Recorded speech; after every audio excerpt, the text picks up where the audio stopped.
Sepak bola Indonesia terus mengalami penurunan, dalam laga sering kali kalah dan kalah. Ada apa dengan timnas Indonesia? Para bintang akan merangkum sebagai berikut. Kekalahan. Timnas Indonesia U19 dipaksa tunduk oleh Meksiko di laga ketiga grup B Toulon Cup 2022 di Stade de l'Atlético de Stadium, Prancis, Minggu tanggal 5 Juni tahun 2022, malam WIB.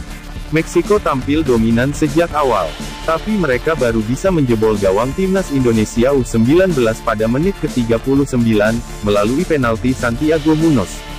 Mereka sempat mendapat beberapa peluang lagi tapi bisa digagalkan Cahya Supriyadi. Meksiko kemudian mencetak gol keduanya pada menit 90+1 melalui sepakan keras Jorge Rubalcaba. Meksiko pun menang 2-0 atas timnas Indonesia U19. Kekalahan ini memastikan Garuda Muda angkat koper dari Toulon Cup 2022.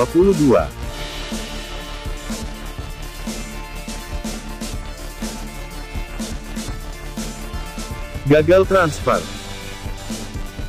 Pemain belakang KV Mechelen, Sandy Walsh dipastikan gagal memperkuat timnas Indonesia karena proses naturalisasi yang belum tuntas. Hal ini disampaikan langsung oleh anggota Komite Eksekutif Exco PSSI, Hassani Abdul Ghani pada Kongres PSSI di Hotel Trans Luxury, Bandung, Senin tanggal 30 Mei tahun 2022. Selain Sandy Walsh, Jordi Amat dan Sain Patinama juga dipastikan gagal membela timnas Indonesia di ajang kualifikasi Piala Asia.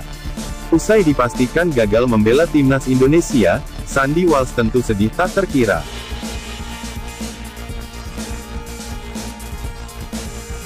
Keegoisan. Mantan asisten Shin Tae-yong di timnas Indonesia, Gong Oh-kyun, membongkar sisi buruk pemain Indonesia. Begini reaksi fans tanah air.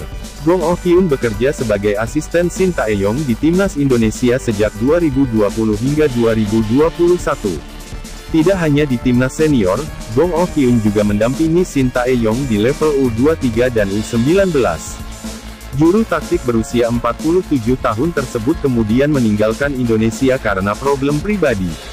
Usai meninggalkan tanah air, Gong Oh-kyun sempat menjadi asisten pelatih Seoul Ellen di Liga Kasta kedua Korea Selatan, K-League 2. Setelahnya, ia diangkat sebagai pelatih timnas U23 Vietnam menggantikan Park Hang-seo sejak tanggal 24 Mei tahun 2022.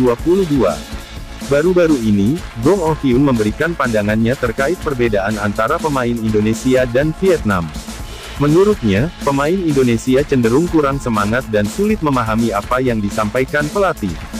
Maka dari itu, sangat pantas jika timnas Indonesia selalu gagal dalam laga, karena keadaan timnas Indonesia seperti itu.